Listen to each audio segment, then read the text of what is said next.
বিতর্কিত নানা কাণ্ডের জন্য পরিচিত বনানীর হোটেল রেইনট্রি এর মালিক BH হারুনও ছিলেন আলোচিত ব্যক্তি। দেশের প্রায় সব দলের রাজনীতি করলেও শেষের কয়েক বছর ছিলেন আওয়ামী লীগে, একাধিকবার নির্বাচিত হয়েছিলেন সংসদ সদস্য। কিন্তু দেশের রাজনৈতিক পট পরিবর্তনের পর গা ঢাকা দিয়েছেন BH হারুন। স্বাভাবিকভাবে প্রশ্ন উঠছে, এখন কোথায় আছেন বিতর্কিত এই ব্যবসায়ী ও রাজনীতিবিদ?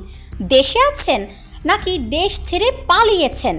দর্শক, এই সব প্রশ্নের উত্তর জানার চেষ্টা করব আমরা।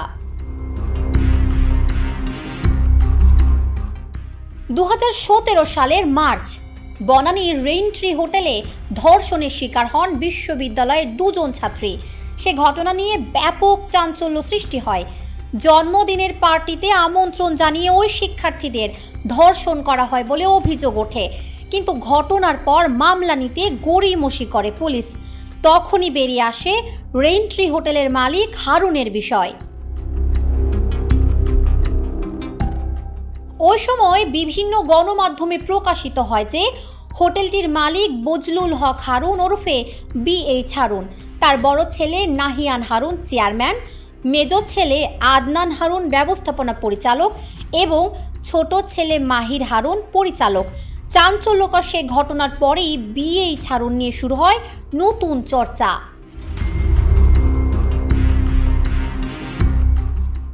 নানা কাণ্ডের জন্ম দিয়ে বিভিন্ন সময় আলোচনায় এসেছেন হারুন। রাজনৈতিকভাবে অত্যন্ত বিতর্কিত ব্যক্তি রেইনট্রি হোটেলের এই মালিক। একসময় করতেন বিএনপির রাজনীতি। 1991 সালে সংসদ নির্বাচনে বিএনপির টিকিটে প্রার্থী হন পিরোজপুর 2 আসনে। কিন্তু আনোয়ার হোসেন মঞ্জুর কাছে জামানত বাজেয়াপ্ত হয় তার।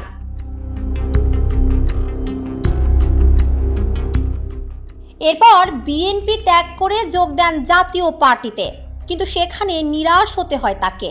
1996 সালে দলের মনোনয়ন পেতে ব্যর্থ হন এই ব্যবসায়ী।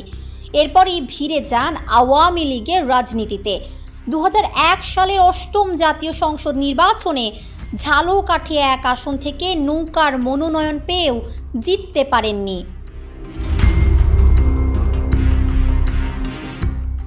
কিন্তু আওয়ামী লীগের রাজনীতিতে প্রভাবশালী হয়ে থাকেন ব্যবসায়ী কাম রাজনীতিবিদ হারুন। 2008 সালে আবারও নৌকার মনোনয়ন পেয়ে জীবনে প্রথমবারের মতো MP হন। আওয়ামী লীগ সরকার গঠন করলে ফুলে ফেপে উঠতে থাকেন তিনি। হোটেল, ব্যাংক, ট্রাভেল এজেন্সি সহ নানা খাতে ছড়িয়ে পড়ে হারুনের ব্যবসা। স্ত্রী সন্তানরাও হয়ে ওঠেন বিপুল সম্পদের অধিকারী। আওয়ামী লীগ ক্ষমতায় আসার পরই 2012 সালে রাজধানীর অভিজাত এলাকায় বিশাল আকৃতির অত্যন্ত দামি হোটেল রেইনট্রি নির্মাণে হাত দিয়েছিলেন হারুন। তবে 2017 সালে ধর্ষণ কাণ্ডে ব্যাপক তোপের মুখে পড়েন BH হারুন। কিন্তু ওই ঘটনায় তার টিকিটিও ছিঁড়তে পারেননি কেউ।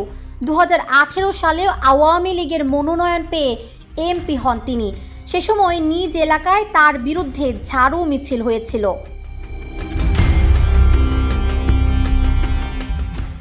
BH হারুন এতটাই প্রভাবশালী হয়ে উঠেছিলেন যে রেইনট্রির ধর্ষণ কাণ্ডের ঘটনায় সে সময় মামলা নিতে অস্বীকার করে বনানী থানা পুলিশ।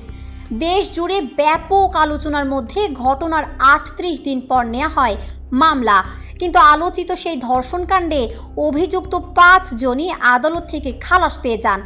রায়ের পর্যবেক্ষণে আদালত উল্লেখ করে, ঘটনার 38 দিন পর মামলা হওয়ায় ক্ষতিগ্রস্তদের মেডিকেল রিপোর্টে কোনো প্রমাণ পাওয়া যায়নি। আলোচিত সে হারুন এখন কোথায়?